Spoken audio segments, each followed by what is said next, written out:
ఏముంది? మొదట నీ స్థితి కొద్దిగా ఉన్న తుదుకు నువ్వు మహాభివృద్ధి పొందువు. నా జీవితంలో నేను ఎప్పుడు అనుకోలా, నా జీవితంలో నేను ఎప్పుడు ఊహించుకోలా.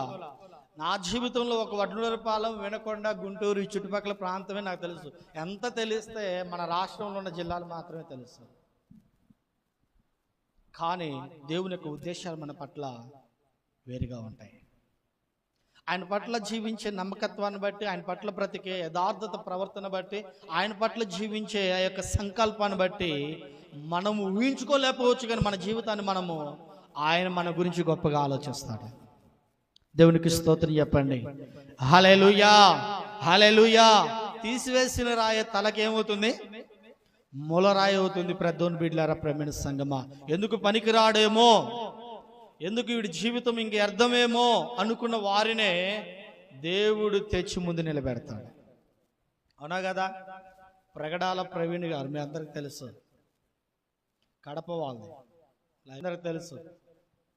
అతని జీవితంలో కూడా అనుకున్నారండి వీడు ఎందుకు పనికిరాడలే అని. యావత్ ప్రపంచ దేశాన్ని ఈరోజు కదిలించాడు. ఈరోజు ఆ పేరు తెలియని వాళ్ళు అంటే ఎవరు? నిన్నటి వరకు తెలియదేమో, ఈరోజు అందరికీ తెలుసు. అతని నీతి క్రియలు, దేవుని పట్ల అతను నడుచుకున్న ప్రవర్తన, అతను దేవుని పట్ల చేసిన కార్యాలు, అతను దేవుని పట్ల అతనుకున్న మక్కువ. ఒక మతం అని భుజాన వేసుకోలేదు, కానీ దేవుని మార్గంలో ప్రయాణించాలి, దేవుడు చెప్పినట్టు చేయాలని ఒక అందరికీ సాదృశ్యము చూపించిన మార్గం ఈరోజు కళ్ళు మూసుకుంటే అన్నే గుర్తు వస్తున్నాడు. అతని ముఖం చూసింది లేదు, అతనితో పలకరించింది లేదు, అతనితో మాట్లాడింది లేదు.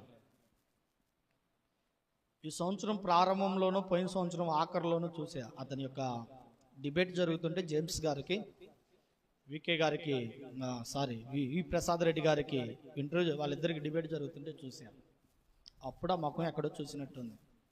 తర్వాత అతని గురించి అంత పట్టించుకుంది కూడా లేదు. ఈరోజు ప్రద్దోని బిడ్డలారా, ఆ పేరు గురించి తీసి మనకున్న సోషల్ మీడియాలో అతని గురించి చూస్తే, ఇంత జ్ఞానవంతుడు ప్రపంచానికి దొరకడం అరుదేమో, ఇంత జ్ఞాని ఇంకా ప్రపంచానికి దొరకడేమో విధానంలో ఉంది. అతని సాక్ష్యం వింటుంటే చనిపోయిన తర్వాత కూడా అనేక మందిని ఎలిగించిన వాడిగా కనపడుతున్నాడు. మరి నీ జీవితం ఎందుకు పనికిరాడు అనుకున్నారు? వాళ్ళ తల్లి అనుకుందంట, నీ ముఖము నాకు చూపిపోతే బాగుండరా అనుకుందంట.